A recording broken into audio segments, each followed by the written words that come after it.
Ethereum's lifetime energy use before the merge equaled Switzerland's for a year. If Bitcoin's energy consumption can be thought of as a skyscraper, Ethereum's energy use post-merge would be the size of a raspberry, according to University of Cambridge research. Ethereum's energy consumption from the blockchain's inception in 2015 until it moved to a proof-of-stake PoS consensus mechanism late last year is about equal to that used by all of Switzerland in just a year, according to the University of Cambridge's Center for Alternative Finance CCAF. The CCAF, known for estimating the Bitcoin network's energy consumption over the past several years, says Ethereum's consumption totaled 58.26 terawatt-hours TWh between 2015 and the so-called merge. Switzerland's annual electricity consumption is 54.88 TWh, while Bitcoin's is 143.9 TWh, according to the CCAF. It's not just Bitcoin network's energy consumption that's a worry for the environmentally conscious. For example, artists exploring the craze for non-fungible token NFT-based collectibles have expressed their concern over the amount of power needed to mint works on Ethereum.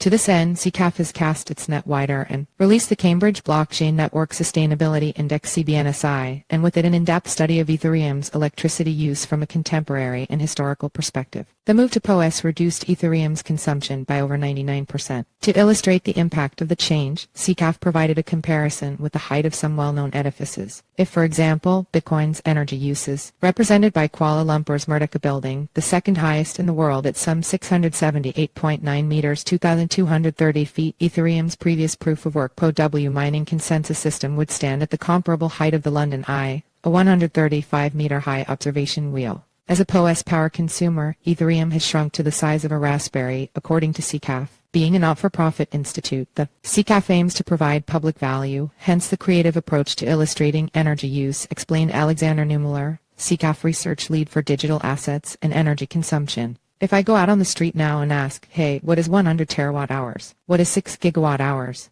People don't know, said Neumüller in an interview with CoinDesk. So we have tried to contextualize it in the form of pictures, specifically with the buildings and of course the raspberry. This makes these magnitudes very clear without an understanding of energy notations. While Ethereum's energy consumption is now orders of magnitude smaller than Bitcoin's, CCAF is careful not to take a view on which algorithm might be better or worse, said Neumüller. He told CoinDesk that, in his opinion, proof-of-stake is not a perfect substitute for proof-of-work, and that a lot of additional factors come into play. When you talk about PoW, for instance, it is very hard to attack the network, even if you have extensive financial resources, because you actually need to buy and employ hardware as well as get access to energy, he said. PoS is really more financial-based, so if your main objective was to disrupt the network, it would just be a case of acquiring the native tokens. CCAF estimates Ethereum will consume 6.56 GWh of electricity annually. To put that into perspective, the annual electricity consumption of the Eiffel Tower is 6.70 GWh, while keeping the lights on for a year at the British Museum requires 14.48 GWh. Providing an estimate of Ethereum's historical energy footprint is useful